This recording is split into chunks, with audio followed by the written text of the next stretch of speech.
ถวายความเคารพพระเดชพระคุณท่านเจ้าคุณพระสุวรรณเมธีด็อกเตอร์เจ้าวาดวัดพระธาตุศรีจอมทองวรวิหารรองเจ้าคณะจังหวัดเชียงใหม่สวัสดีเพื่อนสหธรรมิกทุกรูปน้องสามเณรตลอดจนถึงขอเจริญพรไปยังแม่ชีโยคีผู้ปฏิบัติธรรมทุกท่านวันนี้เป็นวันอังคารที่ 4 เดือนพฤศจิกายนพุทธศักราช 2568 เป็นวันขึ้น 14 ค่ำเดือน 12 ซึ่งเป็นกิจวัตรของทางวัดพระธาตุศรีจอมทองที่จัดให้มีกิจกรรมการเทศน์เนื่องในวันโกนซึ่งวันนี้ได้รับเมตตาจากท่านเจ้าคุณพระสุวรรณเมธีด็อกเตอร์เจ้าวาดวัดพระธาตุศรีจอมทองได้เป็นองค์แสดงพระธรรมเทศนาบัดนี้ได้ถึงเวลาอันสมควรแล้วขอกราบอาราธนาพระเดชพระคุณท่านเจ้าคุณพระสุวรรณเมธีด็อกเตอร์ได้กดสวิตช์ไฟบูชาพระรัตนตรัยกับอาราธนาครับ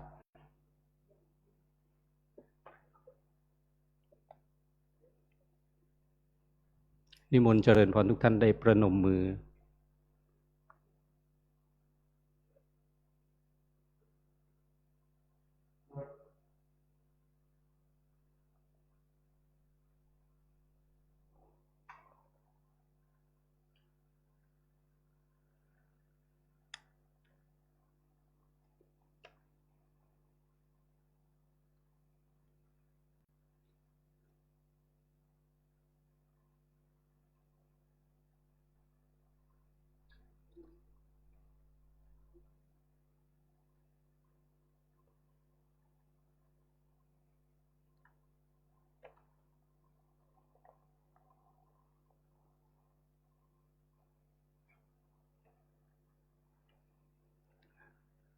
เชิญทุกท่านได้กล่าวคำบูชาพระรัตนตรัยด้วยความพร้อมเพรียงกันอิมินาสการเนะตังพุทธังอภิปูชยามะอิมินาสการเนะตังธัมมังอภิปูชยามะอิมินาสการเนะตังสังฆังอภิปูชยามะอะระหังสัมมาสัมพุทโธภควาพุทธังภควันตังอภิวาเทมิสวากขาโตภควตาธัมโมธัมมังนามัสสามิสุปฏิปันโนภควโตสาวกสังโฆสังฆังนะมามิหันธรรมยังพุทธัสสะภควโตปุปภาคณมการังกะโรมะเสนะโมตัสสะภะคะวะโตอะระหะโตสัมมาสัมพุทธัสสะนะโมตัสสะภะคะวะโตอะระหะโตสัมมาสัมพุทธัสสะนะโมตัสสะภะคะวะโตอะระหะโตสัมมาสัมพุทธัสสะหันธรรมยังพุทธานุสตินยังกะโรมะเสอิติปิโสภะคะวะอะระหังสัมมาสัมพุทโธเวชาจารณะสัมปันโนสุขโตโลกวิทูอนุตตโรปุริสธรรมสารถิสัทธาเทวมนุสานังพุทโธภควาติกายเยนวาจายวเจตสาวาพุทเทกุกัมมังปะกตังมยายังพุทโธปฏิคันหตุอัจจยันตัง การันตะเรสังวริตุงวพุทเทหันธรรมยังธรรมานุสตินายังกโรมาเซข้าโตภะคะวะตาธัมโมสันทิฏฐิโกอาการิโกเอหิปัสสิโกโอปานายิโกปัจจตังเวทิตาโพวินยูหิติกายเยนวาจายวเจตสาวาธัมเมกุกัมมังปะกตังมยายังธัมโมปฏิคันหตุอาจยันตังการันตะเรสังวริตุงวะธัมเมหันธรรมยังสังฆานุสตินายังกโรมาเซปันโนภะคะวะโตสาวกสังโฆปุชุปฏิปันโนภะคะวะโตสาวกสังโฆยายาปฏิปันโนภะคะวะโตสาวกสังโฆสามิจิปฏิปันโนภะคะวะโตสาวกสังโฆ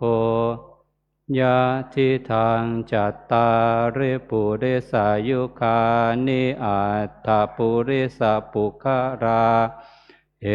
สะภะคะวะโตสาวกสังโฆอาหุนายโยปาหุนายโยทักขินายโยอัญชริการณิโยอนุตตรังปุญญเขตังโลกัสสติกายเยนวาจายวเจตสาวาสังเคกุกัมมังปะกตังมยายังสังโฆปฏิคันหตุอาจยันตังการันตะเรสังวริตุงวสังเคเชิญเจริญพรทุกท่านได้หันหน้าไปทางสรีระสังขารในพระเดชพระคุณหลวงปู่หันธรรมยังสิริมังคารมหาเทราภิทุติคาทายโยพนามะเสสิริธาตามหาเทโลหิริโกสิริมังคโรมังคโรปายะเมทาวิมังคโรปายะเทสโกคารุธานียะปาโมโคสิสานุสิสานายโกโลกานุกรรมปิเมตายาสติปัฏฐานะทารโกสติมาอาปะมาโตจาตังนามาสามิสัพพทาติสิริมังคละสมณะวิสุทธวงศ์โสภาสง่าองค์ทรงสิริมิวางวายผู้พร้อมพลั่งด้วยละอายชี้อุบายอันมงคลควรแก่ฐานะครูนำสิทธิรู้ทุกหมู่ชนชาวโลกต่างได้ยนต์สงเคราะห์ชนด้วยเมตตาผู้ทรงสติปัฏฐานตลอดกาลทุกเวลาทรงนามสติมาไม่ประมาทองค์อาจงามข้าขอนมัสการประดิษฐานในทุกยามเถระผ ผู้ทรงนามว่าสิริมังคโล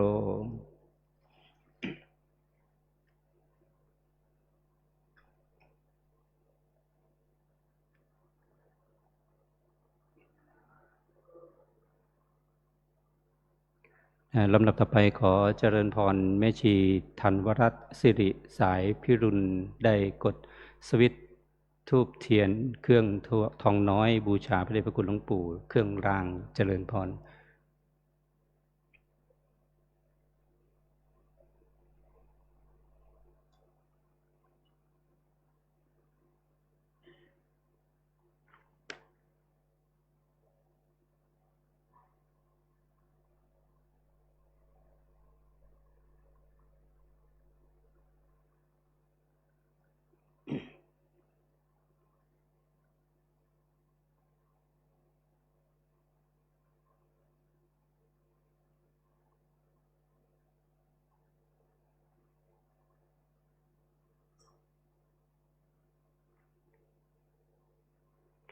ลำดับต่อไปขอเจริญพรแม่ชีจูเลียได้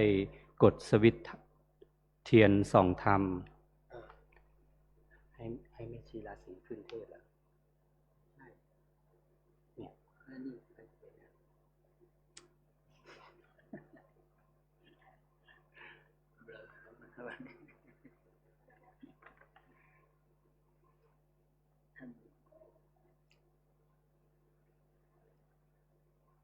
ต้องมันจะออกมาไม่ต้องไปสนใจทำไมเขาเขียนเป็นแบบนี้ปกติเขาเขียนเช็คชื่อ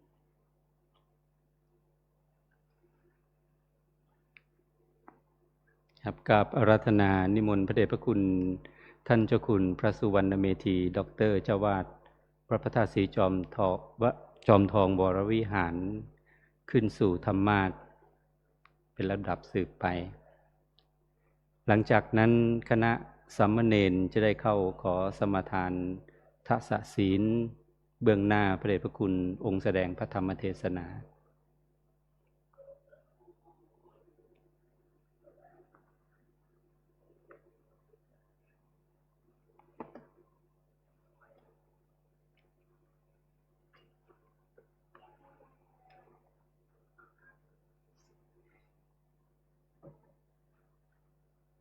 นิมนต์แม่ชีราศีอินทรวิชัยองค์แสดงครับขึ้น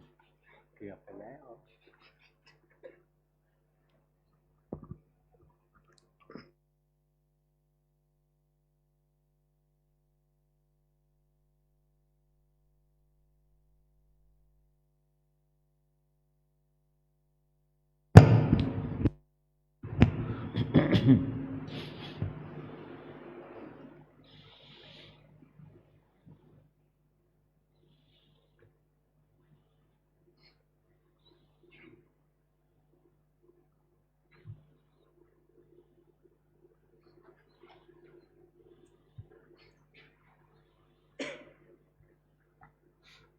นิมนต์สามเณรทุกรูปกับหลวงพ่อเจ้าอาวาสพร้อมกันนะครับกราบ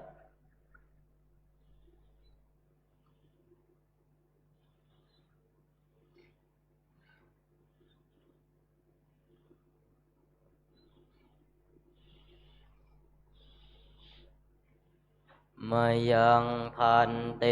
สรณสิลังยาจามะทุติยมปิมายังพันเตสรณสิลังยาจามะตติยมปิมายังพันเตสรณสิลังยาจามะนะโมตัสสะภะคะวะโตอะระหะโตสัมมาสัมพุทธัสสะนะโมตัสสะภะคะวะโตอะระหะโตสัมมาสัมพุทธัสสะนะโมตัสสะภะคะวะโตอะระหะโตสัมมาสัมพุทธัสสะนะโมตัสสะภะคะวะโตอะระหะโตสัมมาสัมพุทธัสสะนะโมตัสสะภะคะวะโตอะระหะโตสัมมาสัมพุทธัสสะ นะโมตัสสะภะคะวะโต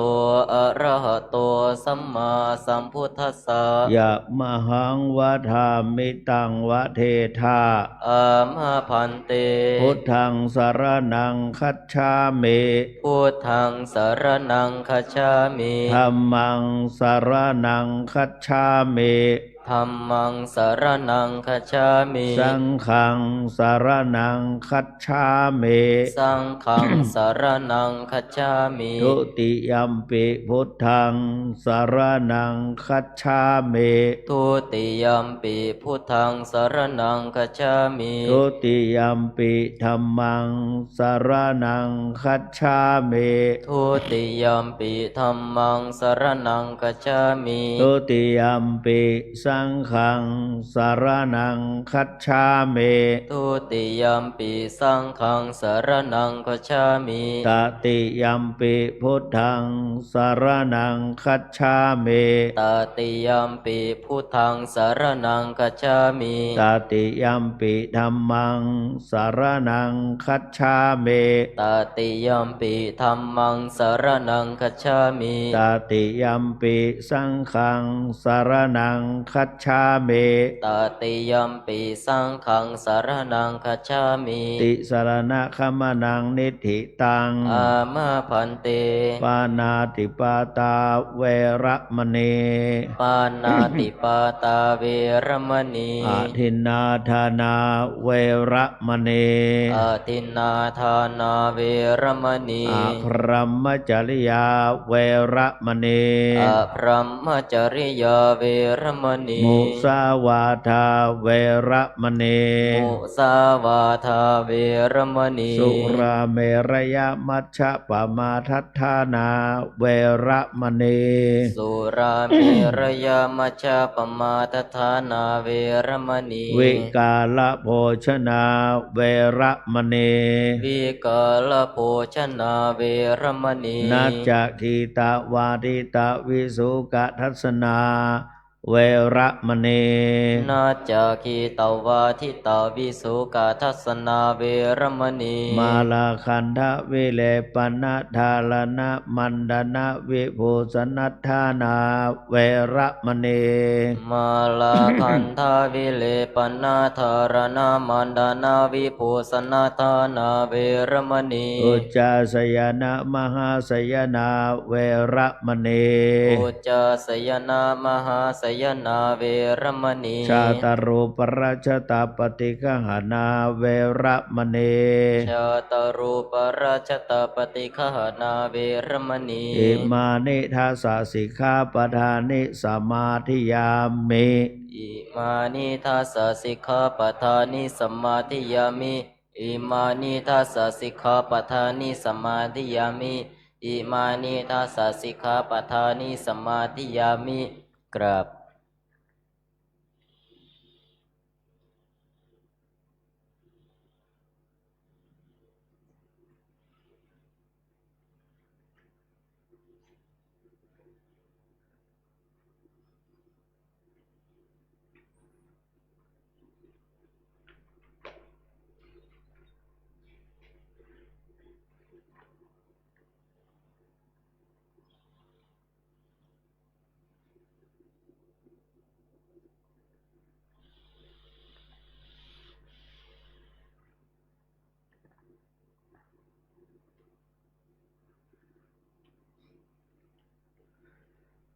สัมพุทโธโลเกอุปันโนมหากาลุนิโกมุนีธรรมจักกังปวัตเตตวโลเกอปติวันติยัง โลกาสาสังขาหังกา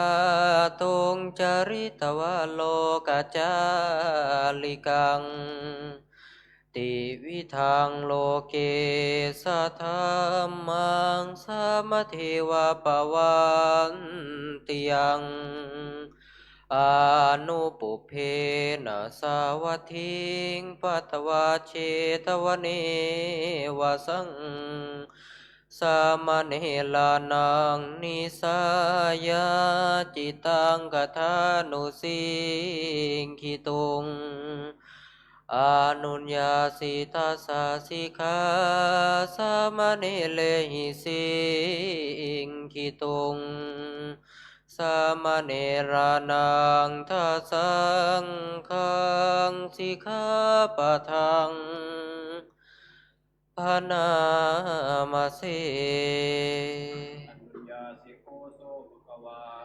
สามเณรานังทัสสะสิกขาปะทานิเตสุจะสามเณเลหิสิกิตุงปานาติปาตาเวรมณีอาทินาทานาเวรมณีอาพระมจริยาเวรมณี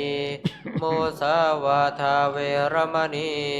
สุราเมรยมัชฌปมาทัฏฐานาเวรมณีวิกาลโภชนะเวรมณีนาจากีตาวาทิตาวิสุขทัสสนาเวรมณีมาลาคันธาวิเลปนาธารณมันดนาวิภูสนทานาเวรมณีอุจจาสยนามหาสยนาเวรมณีชาตารุปรัชตาปฏิฆหนาเวรมณีติ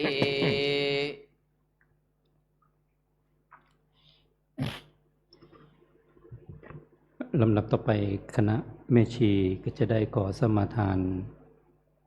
ศีล 8ก็ก่อนที่จะได้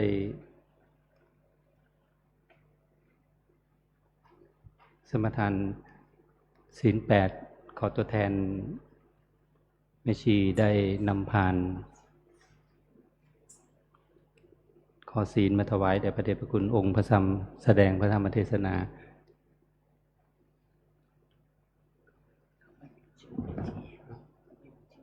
ไม่มีขอเจริญพรแม่ชีราศีอินทรวิชัยได้เป็นตัวแทนแม่ชีได้นำพานเข้ามาถวายให้องค์แสดงพระธรรมเทศนาเพื่อจะได้สมาทานศีล 8สืบต่อไป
ขอเชิญแม่ชีอุบาสิกา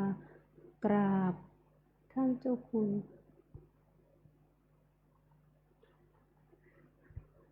สู่หันเวทีพร้อมกันค่ะกราบ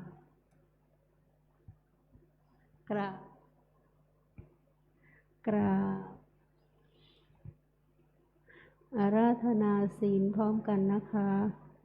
มายังพันเตติสารเนนะสหะอัฏฐศีลานิยาจามะทุติยัมปิมายังพันเตติสารเนนะสหะอัฏฐศีลานิยาจามะตติยัมปิมายังพันเตติสารเนนะสหะอัฏฐ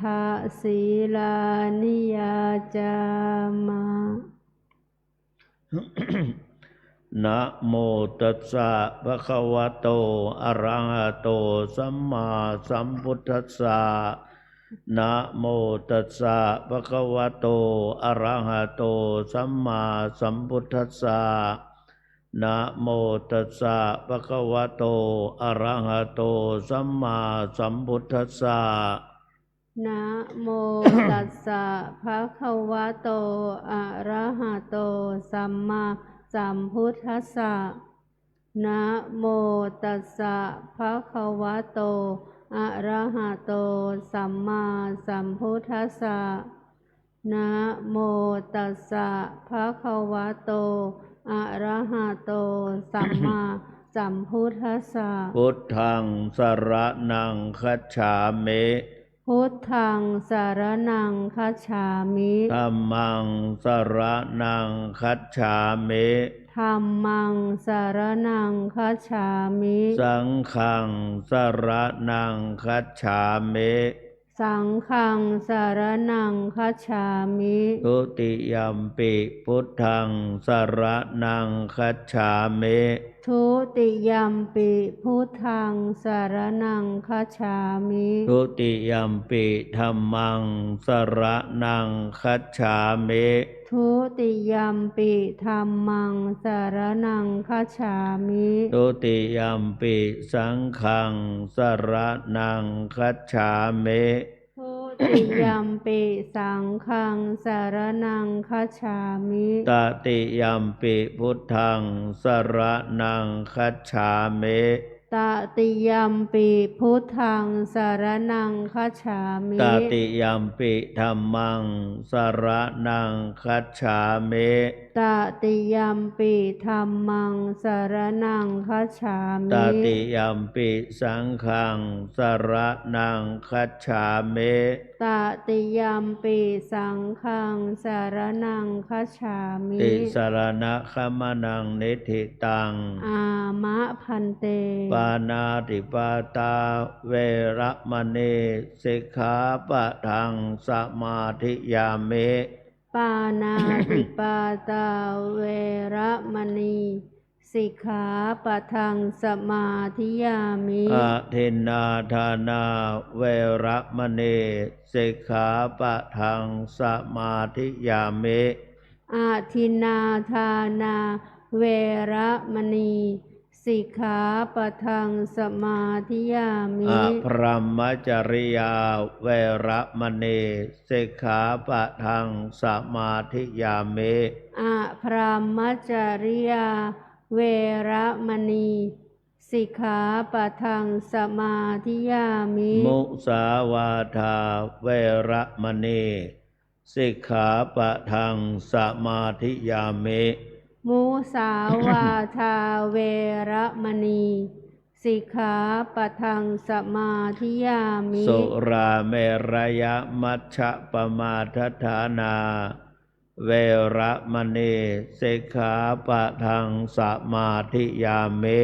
สุราเมรยมัชฌะปมาทฐานาเวระมณีสิกขาปะทังสมาธิยามิ วิกาลโภชนาเวระมณีสิกขาปะทังสมาธิยามิ วิกาลโภชนาเวระมณีสิกขาปะทังสมาธิยามิ นัจจะคีตะวาทิตะวิสุกะทัสนะ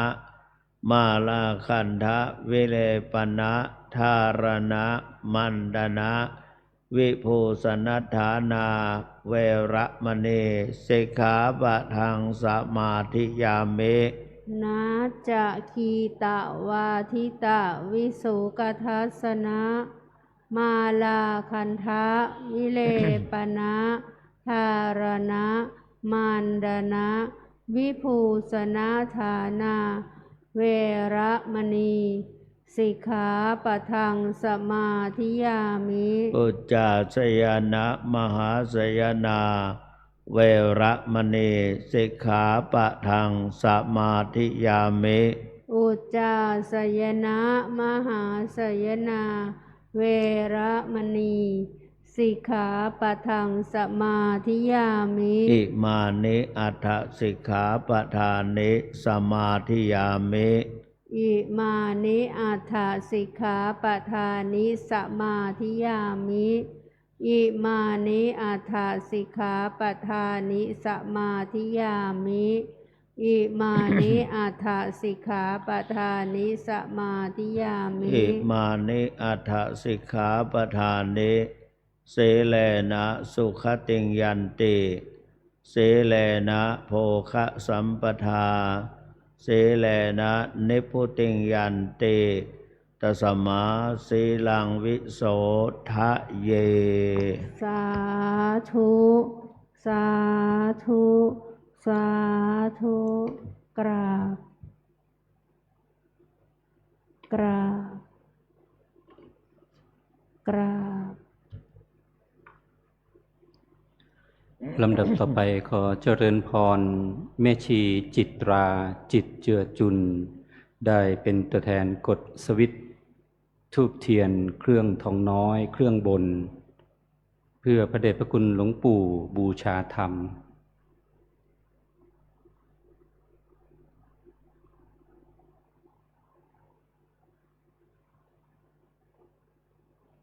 ต่อจากนั้นคณะแม่ชีจะได้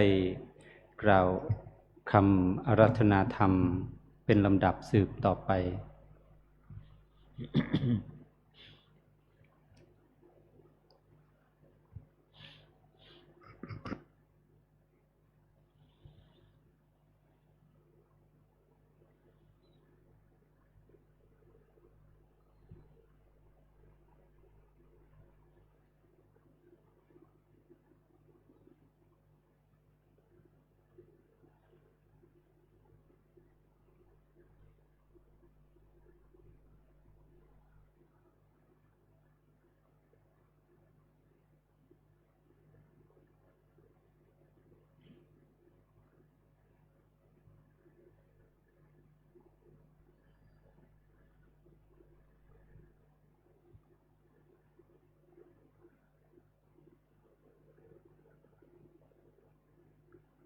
ขอเชิญอาราธนาธรรมพร้อมกันนะคะพระมาจะโลกาทิปติสัมปติกาตัญชลีอานาทิวารังอายาจถะสันติทัสสะ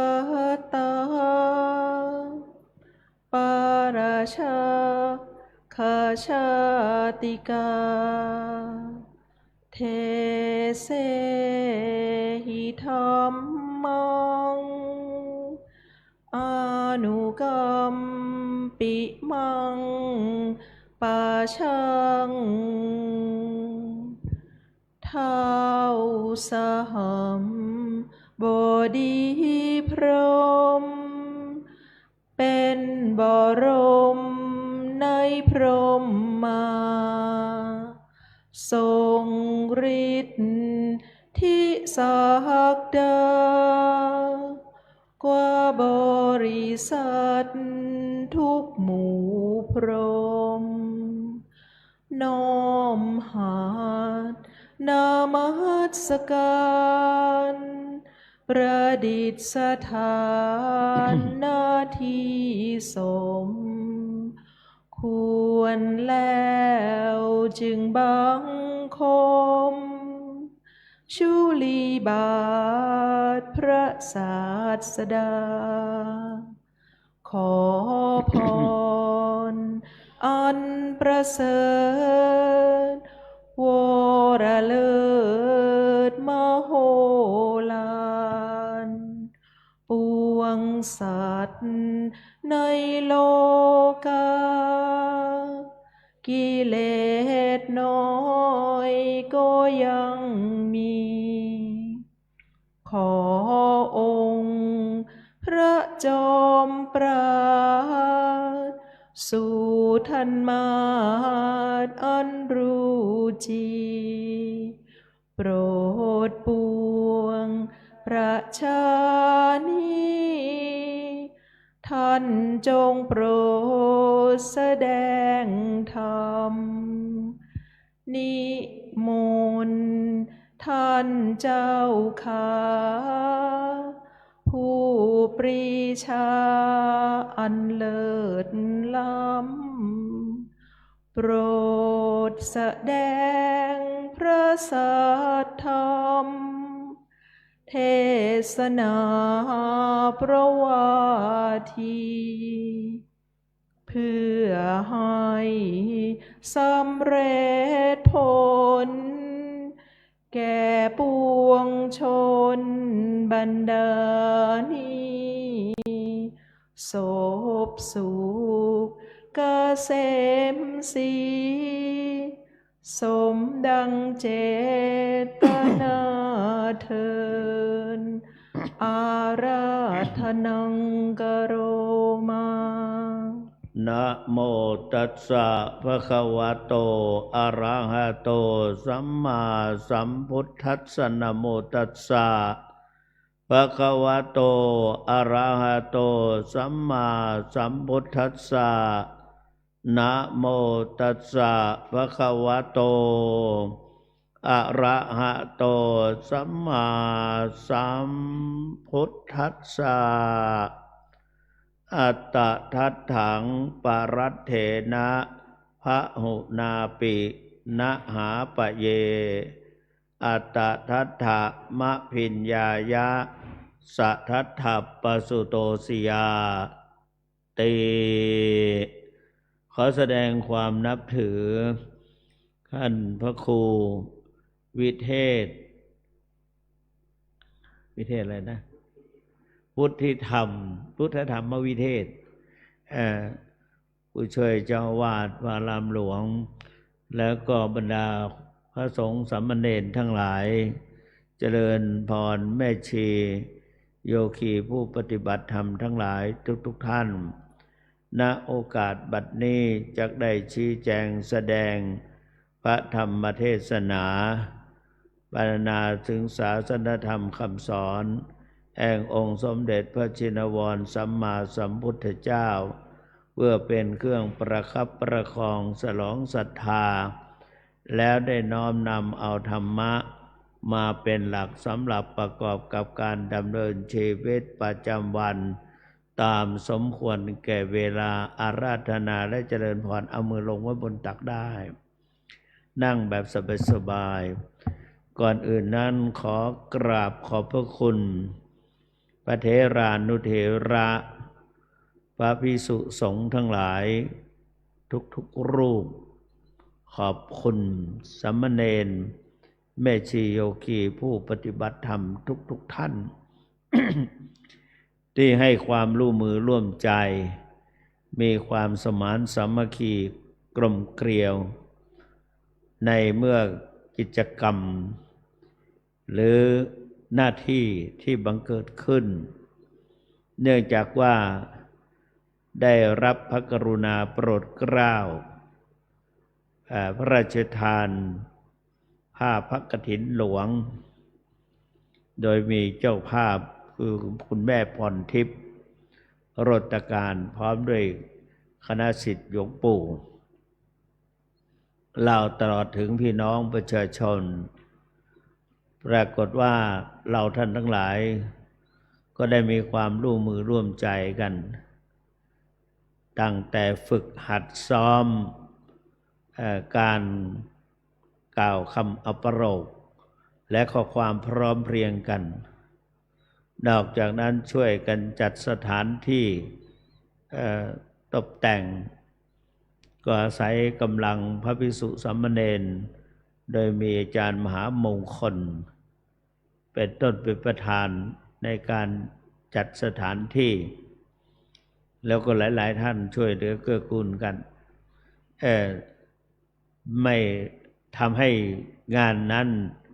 เป็นไปด้วยความราบรื่นออกมาสวยงามแม้แต่การนั่งความจริงก็ตอนที่ฝึกหัดก็ไม่ได้หันไปมองตอนที่นั่งก็ไปเห็นตอนถ่ายรูปตอนเสร็จแล้วมีคนเขาถ่ายไปไลน์กันไป ไปปรากฏที่วัดเบญจมบพิตรดุสิตวนารามเขาส่งมาให้ดูเราปลื้มใจของเราเป็นระเบียบเรียบร้อยดีมากๆนี่เป็นแบบอย่างพูดได้เลยว่าพระอารามหลวงอีกหลายแห่งยังต้องมาดูของเราเป็นแบบอย่างว่าของเราเป็นระเบียบเรียบร้อยสวยงามมากน่าชื่นใจแม้แต่เวลาอะไรต่างๆเราก็มีความพรักพร้อมกันตลอดถึงการกล่าวอัปโลกการอะไรต่างๆวันสุดท้ายเรามีความพร้อมเพรียงนี่คือวันในวันงานนั้นนะเรามีความพร้อมเพรียงกันมากๆชัดถ้อยชัดคำนี่ยังทำให้ผู้ที่มานั้นนะเกิดความปลื้มใจปีติอิ่มอกอิ่มใจแล้วก็ตลอดถึงเราการอบรมสมโภชก็อะไรก็เป็นที่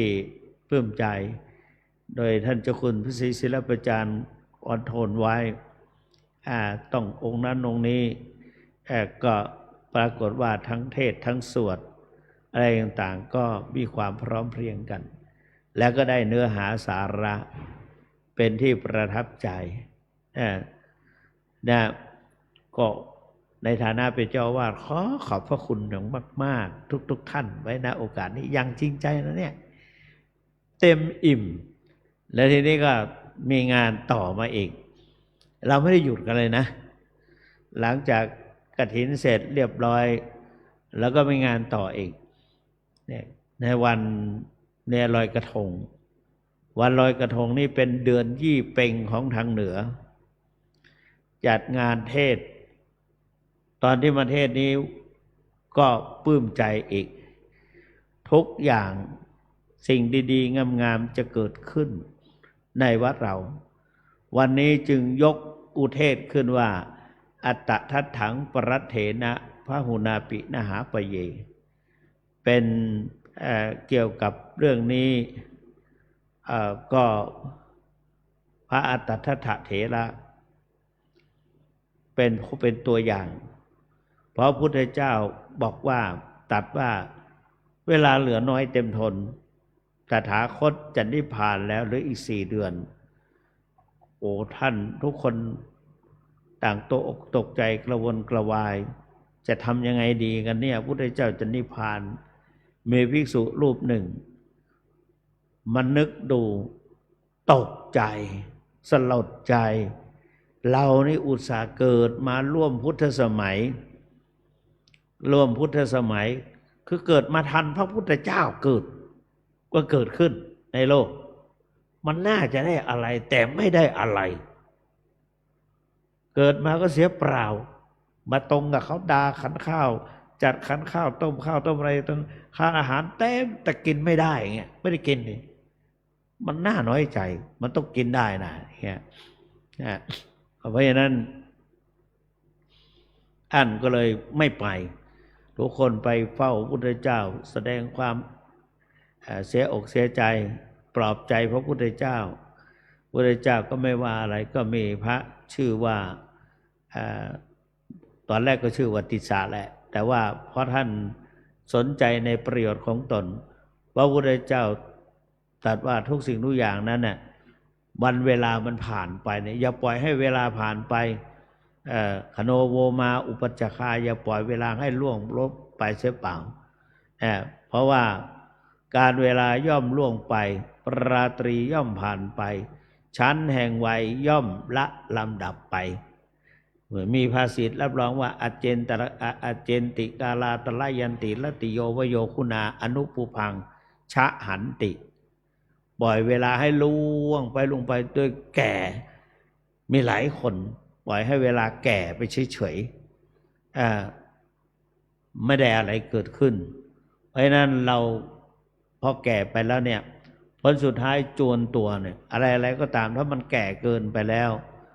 จะไปรีบเอาตอนสุดท้ายก็เหมือนลูกศิษย์ของหลวงพ่อองค์หนึ่งตอนพุทธเจ้านั่นแหละพุทธเจ้าตอนเกิดชาติหนึ่งไปมีลูกศิษย์นี่คนหนึ่งเป็นคนขี้เกียจนอนปล่อยเวลาให้ล่วงไป คนอื่นนี่ขมีขมันไปเก็บฟืนน่ะไปเก็บฟืนไปเจอไม้ที่เขามันไม้มันชนิดหนึ่งหน้าฤดูนั้นใบมันร่วงหมดแล้วก็มากิ่งมันก็โชว์กิ่งคล้ายๆอย่างกิ่งแห้งเงี้ยคนนั้นก็สิทธิ์ขี้เกียจคนนั้นก็ไปนอนใต้ต้นไม้ที่มีใบหลับโอ้เขาก็ไปเก็บฟืนมาได้คนมัดก็คนแบกได้เนี่ยมัดใหญ่ๆแบกฟืนมาแล้วก็ไปขอโทษใช้เท้าสึกเตะมันเปาะมันนอนอยู่ได้เขาจะเสร็จอยู่แล้วแกก็ลุกขึ้นมาก็ขยี้ตาหูตาคิวรีบขึ้นต้นไม้ต้นกลุ่มเขาเรียกว่าต้นกลุ่มไปหักกิ่งต้นกลุ่มกระตุกดีดเข้าตอกมาขาหักแล้วคนอื่นต้องเดือดร้อนนะดีดลูกตาหรือขาเนี่ยแหละนะก่อนเนี่ยก็เลยสร้างความลำบากตัวเองก็เจ็บป่วยด้วยเนี่ยพระพุทธเจ้าก็ตรัสว่าเนี่ยเมื่อก่อนก็เคยเป็นลูกศิษย์ของตถาคตตอนนั้นแกมาชาตินี้แกได้ตอนแรกก็หัวตอนอยู่เฉยๆก็ไม่ทำอะไรไปขยันเอาตอนใกล้รุ่งไปเดินจงกรมขยืนก็ง่วงนอนก็เหยียบพลาดตกขาหักแล้วก็ทำให้ภิกษุสงฆ์อะไรจุดใต้จุดคบเพลิงก็ไปดูรุ่งเช้าขึ้นมาพระพุทธเจ้าถามว่าเป็นอะไรก็เขาก็เลยบอกว่ามีภิกษุรูปหนึ่งมาขมีขมันเอาตอนรุ่งสางเลยเหยียบง่วงนอนเหยียบศิลาพลาดมันลื่นฤดูฝนอย่างนี้มั้งลื่นพลาดตกขาหักพระพุทธเจ้าเมื่อก่อนก็เป็นเช่นนี้อย่างที่ผมเล่าไว้เนี่ยไอ้นั่นก็เล่าท่านทั้งหลายโดยเฉพาะลูกเนรทั้งหลายอายุอย่างน้อยต้องรีบถ้าเกินไปแล้วเนี่ยอายุเกินไปแล้วอยู่หลายปีอย่าไปดูถูกตนเองทุกสิ่งทุกอย่างมีการฝึกฝนถ้าทำบ่อยๆมีความขมีขมันขยันบ่อยๆทำบ่อยๆทำเป็นวันนี้เขามีเทศพูดที่เทศเนี่ยตามปกติเทศแบบนี้ต้องพระเหนือเมื่อก่อนมีความเชื่ออย่างนั้นตอนนี้เป็นกะเหรี่ยงหมดเลยขึ้นธรรมบาทวันนี้เขาก็มีภาษาเขาแต่เขาต้องมาเรียนแต่ละเรียนเขาเทศนี่เป็นอักษรล้านนาอีกเก่งกว่าเจ้าอาวาสยังเขียนไม่หมดอักษรตัวเลขยังไม่หมดเขาเทศกันเราก็ขอดูหน่อยอ๋อเป็นอักษรล้านนาเขาฝึกมีตั้งหลายคนนี่เจ้าอาวาสคิดว่าจะต้องออกประกาศเกียรติบัตรให้เขารับรองนี่เขาก็เรียนมันแต่ว่าเขาท่องบาลีไม่ชัดเสียงมันไม่ชัดเพราะว่าภาษาของเขาก็มีภาษาหนึ่งว่าสิโยก็ปุดิชอบไปชาเขาก็ไม่ชัดนะแต่พอไปเขียนก็เขียนแบบไม่ชัดก็เลยยังไม่เรียนก็พระครูพุทธศาสตร์สุประดิษฐ์หลวงพี่มหาบอยเอามาฝึกได้นี่พูดแบบเรานะปรากฏว่าคนไหนที่มีได้เนี่ยก็มีโอกาสเป็นโอกาสเป็นโอกาสต่อไปวันหน้าก็จะเทศเก่งขึ้นไปเรื่อยๆที่ไม่ได้มันก็มีอีก3 ฉบับเราซะที่เป็นไม่ใช่คนเหนือ 100% เนี่ยก็สามารถจะว่าได้เป็นภาษาบาลีเรียกว่าคาถาพันมีอยู่3 ฉบับเราไปนั่งฟังวันนี้เป็นบาลีล้วนเลยพุทธิเทศนั่นก็คือท่านมหาอภิชัยก็ไม่ใช่คนเหนือ 100% เป็นกะเหรี่ยงอีกโอ้ยว่าภาษาบาลีชิบเก่งกว่าเจ้าวาดอีกนะน่าชื่นใจแล้วก็ได้ความคติเพราะนั้นทุกสิ่งทุกอย่างนะอย่าไปว่าภาษานั้นภาษานี้ถ้าเราว่าความชำนาญเกิดจากการเริ่มต้นและทำบ่อยๆนะเกิดจากการเริ่มต้นและทำบ่อยๆหลายองค์ต้องเทศหลายฉบับ เนี่ยหลายฉบับเนี่ยแล้วก็มีญาติโยมสนับสนุนเป็นภาษาที่หลวงปู่ปริวัติจัดเป็นไปหาพระไตรปิฎกพระไตรปิฎกนั้นเขาพิมพ์เป็นภาษาอักษรไทยเป็นตัวหนังสือไทยแต่เป็นภาษาบาลีบ้างภาษานี่บ้างที่แปลมาบ้างหลวงปู่มาจัดปริวัติคือปริวัติจัดภาษาไทยน่ะมาเป็นภาษาอักษรล้านนามาเป็นอักษรล้านนาจ้างคนเขียนปีนั้นผมมาทันหลวงปู่บรรณาดูหลวงปู่จ้างเขาบรรทัดหนึ่งนี่ลานขนาดเนี้ยมันมี5 บรรทัดเขาเรียกว่าลาน5ถ้าเขียน4 บรรทัดก็ลาน4ก็คือมี4 บรรทัดลาน5ก็5 บรรทัดจ้างเขาเขียนอักษรล้านนาแล้วมาลบเราสมัยนั้นหน้าละ20 บาทหน้าละ20 บาทฉบับหนึ่งมันมีตั้งหลายหน้าแล้วก็มีหลาย45 ฉบับโอ้มีเฉโกคนหนึ่งมาเขียนแล้วหลวงปู่มาอ่านดูก็ถามว่าอันนี้อะไรเนี่ยก็บอกว่ามันเขียนมาปริวัติแล้วนึกตัวหนังสืออักษรล้านนาไม่ออกเลยสร้างเป็นอักษรตัวเองขึ้นมา แล้วก็อ่านได้คนเดียวหลวงปู่ก็เลยเสียเวลาเนี่ยเสียสตังค์ด้วยเสียเวลาด้วยคนที่เชโกนะเขียนตายไปแล้วอายุไม่ยืนตายกว่าหลวงปู่อายุน้อยกว่าหลวงปู่ตายกว่าหลวงปู่เพราะเฉโกก็แปลกดีเหมือนกันเพราะฉะนั้นทุกสิ่งทุกอย่างลูกศิษย์ที่เป็นชาวเขาเผ่ากะเหรี่ยงนั่นอยู่อะไรที่ท่านห้วยสะแพทย์ท่านพระครูพุทธศาสตร์สุประดิษฐ์ไปพัฒนาวัดให้เขาแล้วก็พาเข้ามาไม่ให้อยู่เฉยๆให้เรียนหนังสือสอนอักษรล้านนาสอนอะไรต่างๆแต่บางองค์ก็ตอนนี้ก็มาเรียนบาลีแต่เขาก็ได้อักษรล้านนาไปเทศหนังฉบับสุดท้ายนี่เก่ง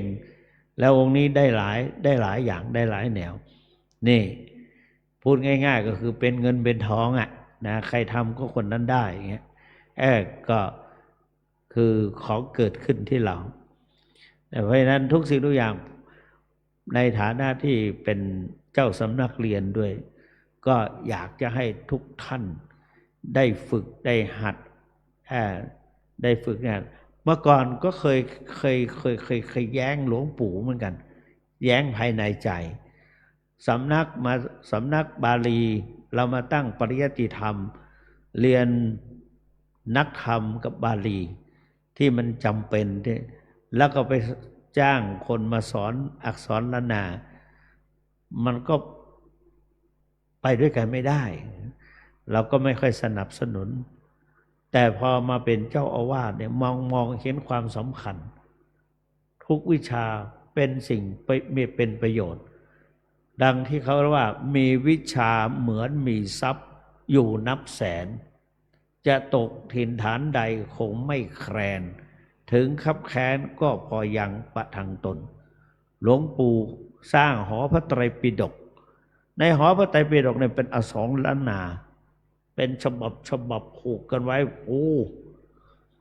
แล้วมีความรู้อยู่ในตำราถ้า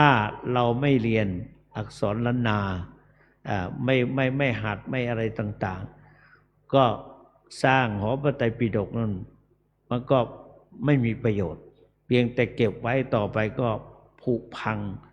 หลวงปู่วันดีคืนดีให้พระขึ้นไปคัดแล้วก็เอามาให้ผู้อื่นมาเทศให้ฟังแล้วก็มาคัดฉบับนี้ควรจะเทศตอนนั้นตอนนี้คนนี้เทศตอนนั้นนี้ทุกวันนี้ก็ยังที่หลวงปู่คัดไว้ก็ยังมีอยู่ซึ่งพระครูพุทธศาสตร์สุประดิษฐ์ มาจัดมาทำแล้วก็เอามาเทศทั้งพรรษาแต่ส่วนมากเป็นคนพระข้างนอกทั้งนั้นมาเทศในกลางพรรษาแต่คราวนี้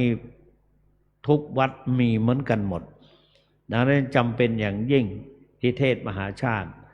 วัดอื่นๆนั้นเขาใช้เป็นอักษรเนี่ยมหาเวสสันตระเนี่ยเขาข้างในเป็นภาษาไทยแต่นั้นเป็นอักษรล้านนาเป็นอักษรล้านนานี่วันพรุ่งนี้ตั้งแต่เช้าตรู่ขึ้นมาเช้าตรู่สว่างปุ๊บหรืออาจจะตี 4ด้วยซ้ำไปนะตี 5นะตี 5ใช่ไหมพรุ่งนี้ตี 5หลวงพ่อขาวบอกว่าตี 5ค่อยฟังตี 5นะเขาจะเทศทศพรพระมหาชาติตัสปรหิมปานปนปเวทปนทุจกอะไรต่างๆ13กันจะไปเสร็จเอาตรงโน้นนะเที่ยงคืนนะฉบับใหญ่ๆหนาเนี่ยเพราะฉะนั้นก็อันนี้ก็คือมาวันนี้นั่งฟังปรงผมเสร็จแล้วไปนั่งฟังโอ้ชื่นใจแล้วพรุ่งนี้ก็จะได้ฟังร่วมเขาแล้วพรุ่งนี้เป็นวันพระด้วยแล้วก็เป็นวันเดือนยี่เพ็งยี่เพ็งหรือว่าเป็นวันลอยกระทงแล้วก็เป็นวันสิ้นสุดแห่งกฐินในวันพรุ่งนี้สิ้นสุดแห่งกฐินอานิสงส์จำพรรษาอานิสงส์จำพรรษาสิ้นสุดวันพรุ่งนี้แล้วก็จะหลังจากนั้นเราได้อานิสงส์กฐินอานิสงส์จากกฐินจะต่อไปถึงกลางเดือน4เดือน12เอายื่นออกไปอีก4เดือนไปถึงกลางเดือน4ทางเหนือเรียกว่าเดือน6เพ็งเนี่ยอานิสงส์ที่ผมกล่าววันนั้นน่ะอนามันตจาโลอรสมานะจาโล5ข้อจะยืดเอาไปถึงกลางเดือน4โยมแม่ชีทั้งหลายได้ทอดกฐินไปแล้วเนี่ยโอ้ได้ต่อให้สร้างความสะดวกให้พระขอขอบคุณอนุโมทนาด้วยแล้ววันพรุ่งนี้ก็จะไปวัดโสภารามใช่ไหมวัดโสภารามซองอยู่ที่เจ้าคุณ1ซองยังไม่ได้ให้ไปรับเอาน้ำพรุ่งนี้เช้านะถ้าไม่ให้ก็ทักเอาเลยเจ้าวาดเป็นหนี้ มันนึกเมื่อกี้ได้นึกเมื่อกี้นี้เพราะฉะนั้นที่นอกจากนั้นเราเป็นสำนักวิปัสสนาจะต้องนอกจากอย่าปล่อยเวลาให้ล่วงไปต้องทำให้ได้ต้องทำให้ได้ให้มีวิริยะเพียรพยายามอย่างมีข้อหนึ่งที่หลวงปู่เคยสอนเราสอนยังไงสอนว่า1ผูกจิตผูกใจไว้ในสติปัฏฐาน4 2สำรวมอินทรีย์3นั่นน่ะมีวิริยะมีความเพียรพยายามอยู่เฉยๆนี่ก็เดินนั่งพิจารณาได้แม้แต่ฟังเทศน์ฟังอะไรก็กำหนดลมหายใจเข้าออกกำหนดนับดูพยายามทำความชำนาญเกิดจากการเริ่มต้นและทำบ่อยๆทำให้เห็นให้เป็นคุณเป็นค่าให้มีคุณมีค่าเพราะว่าเราพุทธเจ้าตรัสว่าอัจเชวะกิจจมาตปังโกชัญญามรณังสุเวเราควรที่ความเพียรพึงรีบทำเสียตั้งแต่วันนี้โกชัญญามรณังสุเวไม่มีใครเลยที่จะรู้ได้ว่าความตายจะมีในวันพรุ่งนี้จะตายพรุ่งนี้ไม่รู้หลายครั้งเหลือเกินที่มีความรู้สึกว่าตื่นมาได้นี่ดีที่สุดตกใจโอ้ยเกือบไปละเกือบไม่ได้กลับมาเนี่ยโยมตกใจโอ้ยกมือไหว้สาธุที่เราตื่นทันถ้าไม่ตื่นทันนี่ไปแล้วได้สติทันไปแล้วไม่ทันไปแล้วถ้าไปแล้วเนี่ย เราไม่รู้ว่าจะไปทางไหนเพราะฉะนั้นเวลาอาตมาในตอนเช้าเนี่ยอาตมาจะสวดตอนที่ไปบูชาโยมพ่อโยมแม่เพราะว่าขยันบิณฑบาตเพื่อจะเอาอาหารไปบูชาพระคุณพ่อพระคุณแม่ว่าขออาราธนาพระคุณเจ้าทั้งมวลทั้งหมดทั้งมวลนะจงมาเป็นสร้อยประดับสำหรับกายาอันประเสริฐเมื่อผู้ฆ่าตัวของข้าจักดับจิตเมียนจิตในวันใดละสังขารในวันใดเดือนใดวันใดขอให้สติของข้าพเจ้าเนี่ยมั่นคงอย่าให้สติของข้าพเจ้านั้นได้หลงไหลไปทางไหนอย่าให้ข้าพเจ้าขอให้พระคุณเจ้าทั้งหมดจงมาปิดประตูอบายภูมิขอให้พระคุณอย่าให้นางธรณีนางคงคามาดึงมาฉุดมาลังข้าพเจ้าขอให้พระคุณเจ้าทั้งหมดนั้นจงมาเปิดประตูเป็นประตูอบายภูมิทั้งสี่ขอให้มาเปิดประตูแห่งพระนิพพานเพราะว่าเราทั้งตั้งใจทุกวันนี้ทำอะไรก็เราสวดมนต์ในเราอีทังเดี๋ยวก็จะว่าอีทังฐานะกัมมังนิพพานะปัจจโยโหตุโนนิจังอีทังศีลกัมมังนิพพานะปัจจโยโหตุอีทังภาวนากัมมังนิพพานะปัจจโยโหตุโนนิจังปรารถนาเอาพระนิพพานเพราะนั้นในขณะเดียวกันเนี่ยพวกนี้เราก็จะมีการจุดถามไว้บูชาเราจะบูชาพระธาตุทักษิณโมลีธาตุบูชาวันพรุ่งนี้จะมี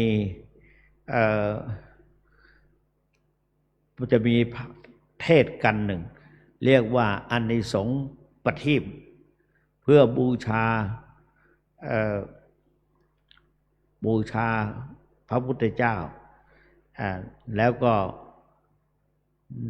มีพระอินทร์จะมาเนรมิตตนเองเป็นกาเผือก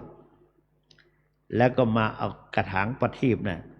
ที่กระทงประทีปเล็กๆที่เขาจะจุดพรุ่งนี้คอยดูดิเยอะแยะเหลือเกินเขาจะเอาบูชาอะไรบูชาถ้าข้างบนนี่ก็บูชารอยพระพุทธบาทรอยพุทธบาทถ้าข้างน้ำก็มีพระพุทธบาททางน้ำแล้วก็ข้างบนก็พระเกศแก้วจุฬามณีบูชาพระพุทธเจ้าบูชาพระพุทธเจ้าเนี่ยเพราะนั้นเราบูชาทางน้ำก็ลอยกระทงข้างบนก็บูชาด้วยประทีปข้างบนก็บูชาด้วยโคมไฟต่างๆจุดประทีปบูชาแต่ที่สำคัญนั้นเราบูชาธรรมะเอาธรรมะให้เอาแสงแห่งพระธรรมว่าแสงสว่างแห่งปัญญานะนัตถิปัญญาสมาอาภาแสงสว่างอื่นใดในโลกหรือจะสู้แสงแห่งปัญญาไม่มีเพราะว่าเราก็จึงได้ฟังเพื่อให้เกิดสติปัญญาญาณแต่ว่าการปฏิบัติธรรมนั้นเป็นสิ่งสำคัญเพราะว่าถ้าเรารีบทำเราก็เหมือนกับเราเขามีนิทานว่าชายคนหนึ่งเขาเป็นผู้ชายที่จริงผู้หญิงก็ได้ไปค้าขายสมมติว่าไปค้าขายไปลงสำเภาแตกแหวกว่ายอยู่ในกลางมหาสมุทรหาอะไรไม่ได้ไม้กระดานหายหมด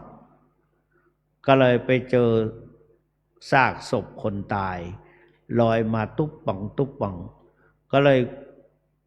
ตอนนั้นตัวเองจะจมน้ำตายอยู่แล้วก็เลยอาศัยสรีระร่างของใครก็ไม่รู้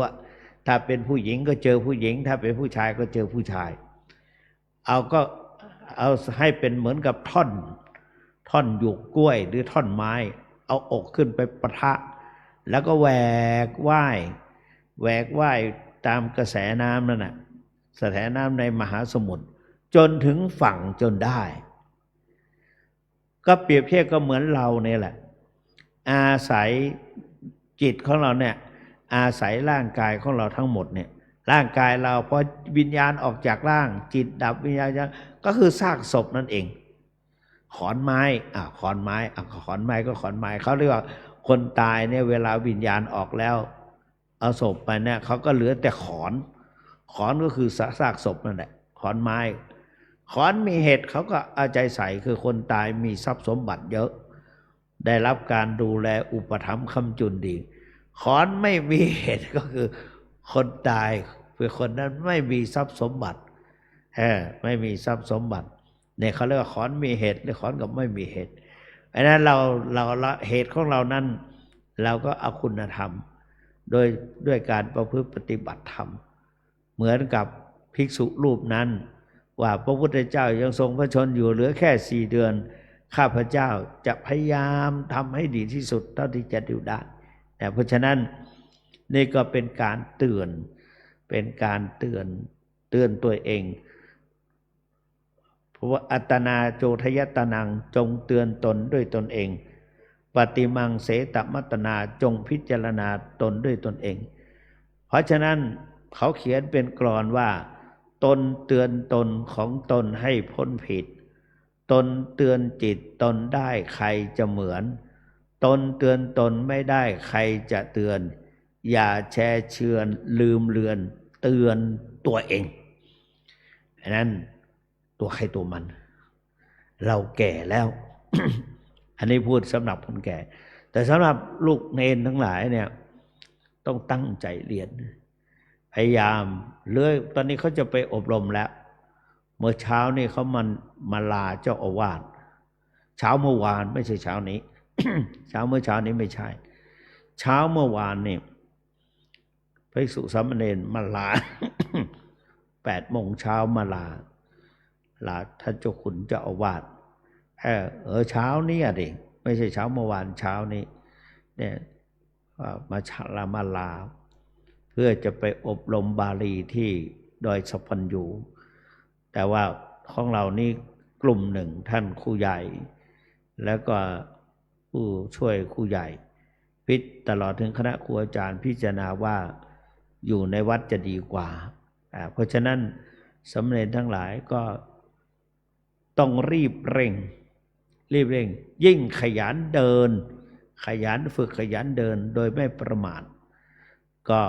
อะไรจำพวกสื่ออะไรต่างๆโทรศัพท์อะไรต่างๆก็ไม่จำเป็นก็ปิดไว้เสียเราตั้งใจศึกษาเราเรียนทบทวนบ่อยๆว่าบ่อยๆเราก็จะเกิดความรู้พอสอบแล้วเราก็จะรู้ว่าเราเขียนได้ไม่เก้อไม่เขินไม่อึดอัดแต่ถ้าเราปล่อยมีความสนุกสนานเพลิดเพลินไปวันๆเราก็เราก็จะแก่ไปเมื่อแก่ไปนี่พอสุดท้ายไม่ทันเอาไหนจับต้นชนปลายไม่ถูกไม่ทันเสียแล้วเพราะนั้นคนรุ่นเดียวกันเขาไปไกลแล้วมาเป็นครูบาอาจารย์หมดแล้วอันนี้เกิดขึ้นกับเจ้าอาวาสนี่ปล่อยกว่าจะได้นี่ด้วยความยากลำบากเพราะว่าปล่อยเวลาเพราะนั้นพระพุทธเจ้าจึงบอกว่าคโนโวมาอุปัจจคาอย่าปล่อยเวลาให้ล่วงไปโดยเปล่าประโยชน์เพราะนั้นต้องตื่นตัวตื่นใจอย่าไปคิดว่าเอาไว้ก่อนพอถึงคราวมาแล้วไม่มีใครกล้าสอนเราไม่มีใครกล้าแนะนำเราเพราะฉะนั้นเราก็ขยันตอนต้นสู้ทนทุกข์จะพบสุขเมื่อตอนปลายตอนต้นเราสบายจะได้ร้ายเมื่อปลายมือเพราะนั้นก็ต้องขยันต้องอดทนต้องเตือนตัวเองและสำหรับผู้นักปฏิบัติทั้งหลายอายุของเราแก่ไปอย่างที่ยกว่าอเจนติกาลาตะละยันติลติโยวโยคุณาอนุบุพังชาการเวลาเราย่อมลงไปราตรีย่อมวันไป ชั้นแห่งวัยย่อมละลำดับไปคือเราสร้างทางเดินทางเลือกทางเกิดพบใหม่ภูมิใหม่เราเป็นคนเลือกเองนะแต่อันที่เราได้มาทุกวันนี้เพราะอดีตชาติเราได้เลือกดีมาพบสิ่งที่ดีๆแต่ต่อไปนี้เราจะไปนะไปวันไหนไม่รู้กำหนดไม่ได้อายุคนเราว่าจะหมดว่าจะอยู่เท่าไหร่จะไปเท่าไหร่เราไม่รู้เพราะฉะนั้นเราเป็นคนเลือกจะเลือกเองนั่นหลวงปู่วางไว้ให้เรียบร้อยหลวงปู่วางไว้ให้เรียบร้อยเมื่อหลวงปู่วางไว้แล้วเนี่ยเราสะดวกแล้วแต่ถ้าเราปล่อยไปเองหลงตัวเองไปวันๆเราจะไปเดือดร้อนเอาใกล้ที่เรียกว่าอาสันกรรมก่อนจิตจะออกจากร่างท่านว่าเดือดร้อนนะอาตมาก็กลัวแต่ถ้ามันไปแบบเราสลบตอนผ่าตัดแต่ละครั้งเลยก็ไม่มีปัญหาแต่ว่าไปแบบที่จิตออกจากร่างไปเลยนี่มันไม่ใช่นะมันคนละตัวกันนะมันคนละตัวตอนที่เขาทำให้เราสลบนั่นไปอีกอย่างหนึ่งแล้วเรายังเขาก็ทดลองให้เราฝันเวลาเรานอนฝันไปบางทีสะดุ้งเหงื่อโชกเต็มตัวก็มีตกอกตกใจกับแทบไม่ถูกวิ่งกลับมาแทบไม่ทันก็อันนี้ไปไหนก็ไม่รู้ทางใหม่ทิศใหม่ไม่มีใครรู้เพราะฉะนั้นถ้าเราจะเป็นผู้รู้ผู้ตื่นผู้เบิกบานก็อยู่ที่เราก็คือเนี่ยเพราะฉะนั้นเราทำไปเหมือนกับคนที่แบกว่ายจากตัณหากระแสน้ำนั้นก็คือตัณหาความโลภความโกรธความหลงนั่นแหละกามตัณหาภวตัณหาวิภวตัณหาอันนั้นเราแหวกว่ายกระแสเหล่านี้จนให้ถึงที่สุดด้วยการประพฤติปฏิบัติทุกวันนี้เราก็ไม่มีอะไรแล้วทรัพย์สมบัติเราก็มอบให้เขาหมดแล้วต่างคนต่างไม่เหลือก็เหลืออยู่แต่ว่าเดชะบุญไม่มีอะไรมาเกี่ยวข้องกับเราเพราะเราเป็นนักบวชนะนักบวชแล้วนี่เราก็ต้องทำด้วยตนเองฉะนั้นหลวงปู่จึงได้จัดให้มีการแสดงพระธรรมเทศนาในตอนเย็นตอนนี้ทุกวันก็เพื่อเป็นการทำให้เราหนึ่งมาขัดเกลาดังนั้นวันนี้จึงได้นำเอาเรื่องของพระอัตถทเถระว่าเกี่ยวกับวันเวลามันล่วงไปไวเหลือเกินนี่จะผ่านไปอีกแล้วนี่เข้ามาเดือนพฤศจิกายนแล้วต่อไปอีกก็จะเข้าดาวอีกแล้ววันก่อนแม่ดาบอกว่าอาจารย์สักวันจะไปเอาชามอะไรเดี๋ยวลืมไปละเบญจรงค์ใกล้จะเข้าปริวาสอีกแล้วเขาจะอยู่ปริวาสเราก็ร้อนเผาเลยวันเวลามันช่างไปจริงๆจบจากงานนั้นไปถึงงานนั้นเพราะว่างานเนี่ยของพระระดับปกครองเนี่ยเสร็จจากงานนี้แล้วก็จะเข้าสู่เขาจะสอบจะสอบนักธรรมอีกแล้วนักธรรมโทนักธรรมเอกแล้วก็เสร็จจากนั้นก็ธรรมศึกษานะฝ่ายการศึกษาฝ่ายปกครองนี่จำเป็นจะต้องตื่นตัวตื่นใจเป็นไปโดยอัตโนมัตินอกจากนั้นก็ไปตรวจอีกนะจากการตรวจธรรมศึกษาอีกพระเราฝ่ายปกครองและนอกจากนั้นก็ทุกเดือนต้องมีการประชุมเสร็จเรียบร้อยแล้วก็มีงานอะไรต่างๆอันนั้นก็จะในหน้าที่ของวัดเราก็ยังจะมีอะไรอีกมากมายหลายอย่างที่จะต้องช่วยกันจัดกันทำเพราะฉะนั้นสิ่งที่เราได้ทำมานั้นน่ะเป็นสิ่งที่ดีได้รับความร่วมมือร่วมใจอันนี้เป็นประโยชน์ส่วนรวมแต่ส่วนตนเองนั้นก็พูดออกไปบางทีก็มาเตือนตนเองด้วย เจ้าอาวาสพูดไปเจ้าอาวาสก็เตือนตัวเองด้วยเราบอกเขาไปยังไงเราก็ต้องปฏิบัติอย่างนั้นนะเพราะนั้นในวันนี้ที่ได้ยกอุเทศขึ้นมาประการที่หนึ่งก็คือมาทำตามวาระวาระที่ขันนิมนต์มาให้ขึ้นมาแสดงพระธรรมเทศนา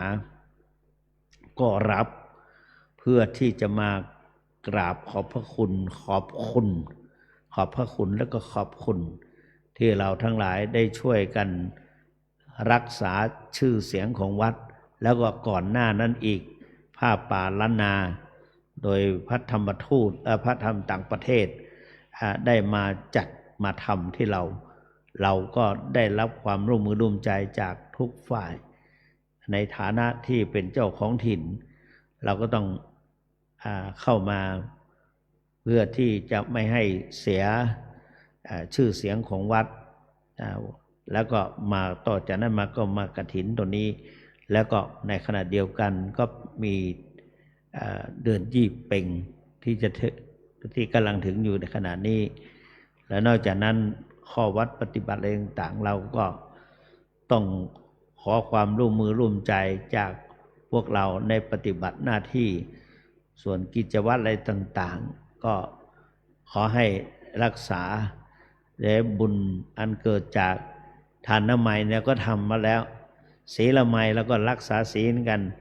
ส่วนภาวนาไมยภาวนาไมยก็เป็นหน้าที่ของเรา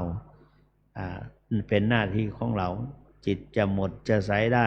และอีกอย่างหนึ่งเพื่อเป็นการรักษาเกี่ยวกับสำนักเราเป็นสำนักวิปัสสนากรรมฐานเราต้องรู้ต้องเข้าใจว่าไม่รู้ไม่ได้เราต้องรู้ต้องเข้าใจตำรามีพยายามทบทวนแล้วเราก็จะเกิดความรู้แจ้งเห็นจริงจากวันนี้เข้าใจนิดหนึ่งต่อไปก็เข้าใจความชำนาญก็จะเกิดขึ้นดังนั้นในวันนี้จึงรู้สึกดีใจและ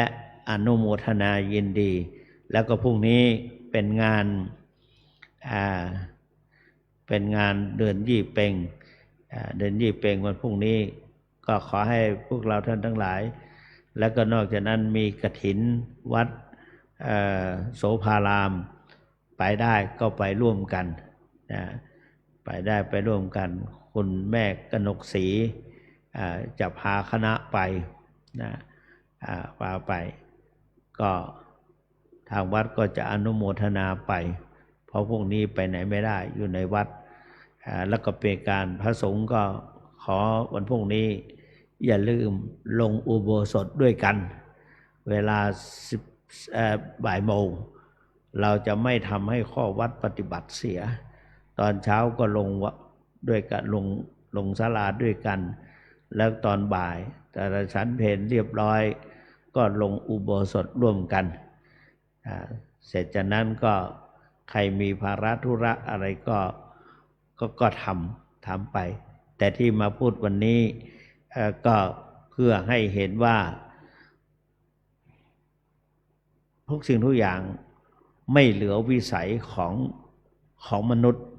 ไม่เหลือวิสัยของคนเพราะนั้นถ้าเราตั้งใจจริงไม่ทิ้งตำรารักษาสุขภาพการศึกษาในด้านการศึกษาไม่ว่าจะศึกษาอะไรก็ย่อมประสบความสำเร็จเหมือนกันทุกวิชาทุกแขนงวันนั้นดังนั้นในวันนี้ก็เห็นว่าพอเหมาะพอควรแก่เวลาจึงขออนุโมทนายินดีขอขอบคุณและขอขอบพระคุณและก็ดังนั้นท้ายที่สุดนี้ขออนุภาพคุณพระศรีรัตนตรัยและกุศลผลบุญที่เราท่านทั้งหลายได้กระทำบำเพ็ญทั้งโดยตรงและโดยอ้อมก็ขอให้กุศลผลบุญนั้นจงบังเกิดมีแก่เราและก็ขอให้สติปัญญาญาณจงบังเกิดขึ้นในหฤทัยหรือในจิตใจของเราทั้งหลายทุกท่านเพื่อให้รู้แจ้งเห็นจริง สมดังเจตนาปรารภหรือสมดังบารมีที่เราได้สั่งสมเหมือนกันทุกๆประการรับประทานแสดงพระธรรมเทศนาในเรื่องความไม่ประมาทนะในการเพื่อที่จะพัฒนาตนเอง ก็เห็นว่าสมควรแก่เวลาขอสมมุติยุติลงคงไว้แต่เพียงเท่านี้เอวังก็มีด้วยประการฉะนี้ หันธรรมยังสาธุกรังกโรมาเซสาธุสาธุสาธุอะหังพุทธันจะธัมมัญจะสังฆัญจะสารนังคตาอุปาสิกตังเทเสสิงภิกขุสังฆสะสัมมุขา เอตังเมสารนังเขมังเอตังสารนามุตตมังเอตังสารณะมาคัมมะสัพพะทุกขาปมุญเจเรยะถาพลังเจเรยาหังสัมมาสัมพุทธัสสะสนังทุกขานิสรณะเสวะภาคีนิสังอนาคเตกายเยนะวาจายะวะเจตสาวาพุทเทกุกัมมังปะกตังมยายังพุทโธปฏิคันหตุอัจจยันตังการันตะเรสังวริตุงวะพุทเทกายเยนะวาจายะวะเจตสาวาธัมเมกุกัมมังปะกตังมยายังธัมโมปฏิคันหตุอัจจยันตังการันตะเรสังวริตุงวะธัมเมกายเยนะวาจายะวะเจตสาวาสังเคกุกัมมังปะกตังมยายังสังโฆปฏิคันหตุอัจจยันตังการันตะเรสังวริตุงวสังเคลำดับต่อไปจะได้เจริญพรแม่ชีสาวณีสิริวรรณกิจได้เข้าถวายเครื่องไทยธรรมแด่องค์แสดงธรรมขอเจริญพรอันนี้ออกก่อน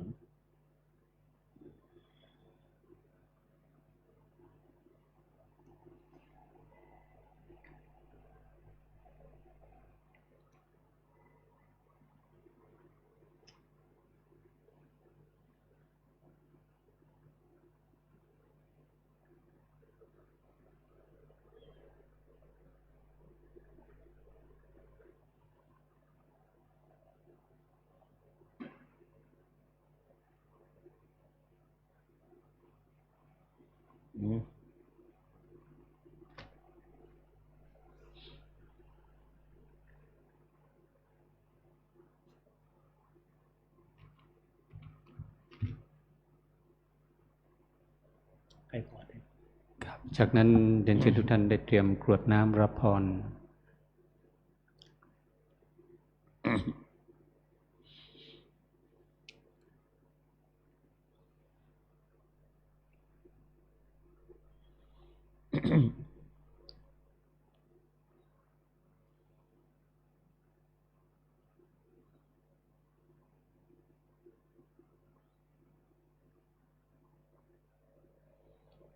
ยะถาวาริวหาปุราปริปุเรนติสาครังเอวะเมวะอิโตทินังเปตานังอุปกปปติอิจิตังปฏิตังตุมหังคิปะเมวะสมิจฉตุสัพเพปุเรนตุสังกปาจันโทปนรโสยะถามะนิโชเตระโสยะถาสัพพิติโยวิวัชชันตุสัพพะโรโควินัสตุมาเตภวัตวันตรายโยสุขีทีฆายุโกภวะอภิวาทนาสีลิสะนิจังวุฒาปจายโนจตารโอธรรมาวัฏันติอายุวโนสุขังภะลังสาธุสาธุสาธุ ลำดับต่อไปขอเรียนเชิญเจริญพรทุกท่านได้เจริญจิตภาวนาเป็นระยะเวลา10 นาที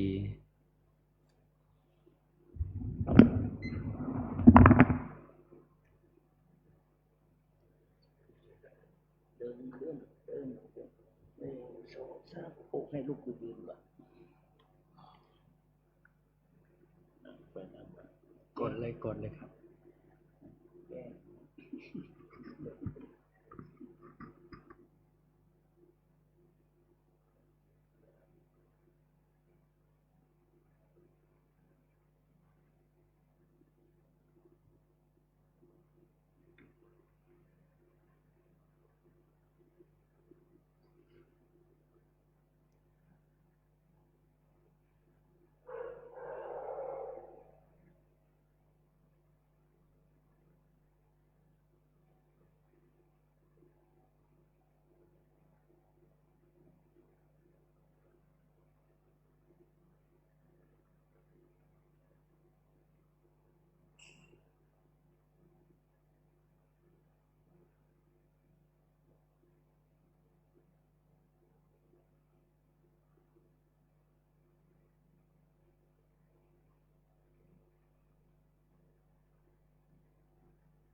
เชิญทุกท่านได้ออกจากสมาธิและกล่าวคำกรวดน้ำแบบพื้นเมืองวันทาหลวงวันทาน้อยเป็นลำดับสืบไป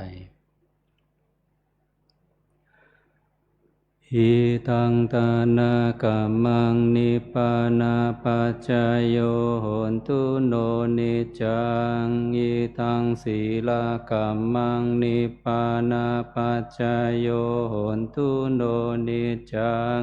อิทังภาวนากัมมังนิพพานาปัจจโยโหนตุโนนิจัง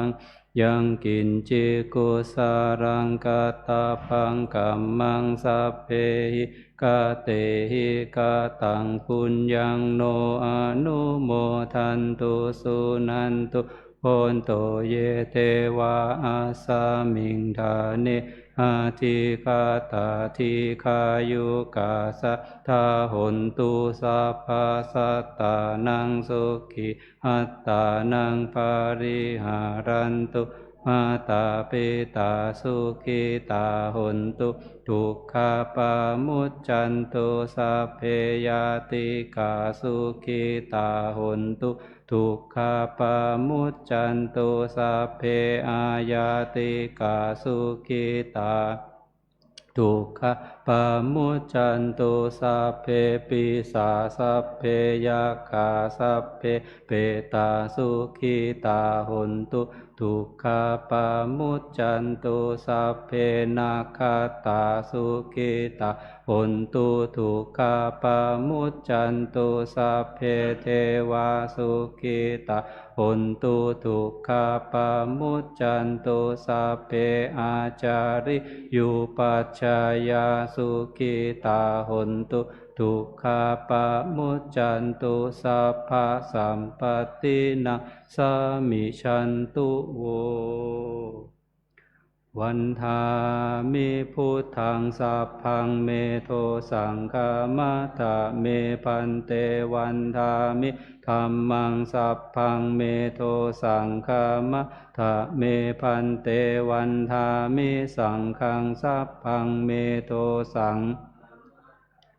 พันเตวันทามิคุรุอุปัชฌายาจาริเยสัพพังเมโทสังฆมัตถะเมพันเตวันทามิกัมมัฏฐานังสัพพังเมโทสังฆมัตถะเมพันเตวันทามิอาราเมภัทธสีมายังสัพพังเมโทสังฆมัตถะเมพันเตวันทามิเจติยังสัพพะสัพพัฏฐาเนสุปฏิทิตาสาริราธาตุมหาโพธิงพุทธารูปังสักการังสัทธานาคาโรเกเทวะโรเกภัมมะโลเกชัมพูทิเปลังกาทิเปสาริราธาตุโยเกสาธาตุโยอาระหันธาตาตุโยเจ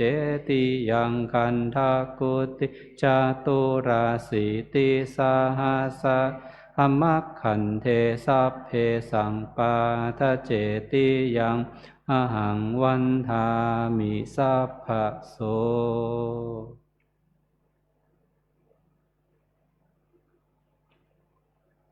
เรียนเชิญทุกท่านได้หันหน้าไปทางสรีระสังขารในพระเดชพระคุณหลวงปู่กล่าวคำวันทาน้อยด้วยความพร้อมเพรียงกันครับวันทามิพันเตสัพพังอาปาราทังคามัตถะเมพันเตมยากาตังปุญญังสามินาอนุโมทิตาพังสามินากาตังปุญญังไมหังทาตาพังสาธุสาธุอนุโมทามิกราบ